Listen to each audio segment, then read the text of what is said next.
যে বৈষম্যতা আন্দোলনে আমার তালামিজের কর্মীরা মিথ্যা অপবাদ দেওয়া হয় তালামিজের উপরে, আমি ব্যতীত কেউ সেটার প্রতিবাদ করার সাহস নাই। আমার তালামিজ কর্মীরা মাঠে ঘাটে রাস্তায় রাজধানী শহরে আহতের পর আহত হয়ে এই বৈষম্য বিরোধী আন্দোলন করেছে।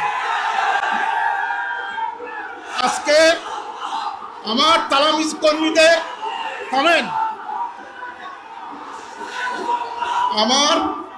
আমার তালামিজ কর্মীদের পক্ষে সাফাই দেওয়ার মতো, সত্য প্রকাশ করার মতো লোকের অভাব। তাদেরকে ট্যাগ লাগিয়ে দেওয়া হয় দূষণ।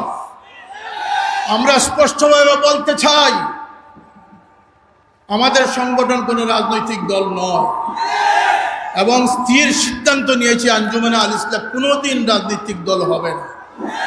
এটা আল্লাহর ওলির প্রতিষ্ঠিত সওয়াদে আজম আহলে সুন্নাতুল জামাতের একটি জান্ডাবাহী সংগঠন। এটি দুনিয়ারও কাজ করবে, আখিরাতের কাজ করবে।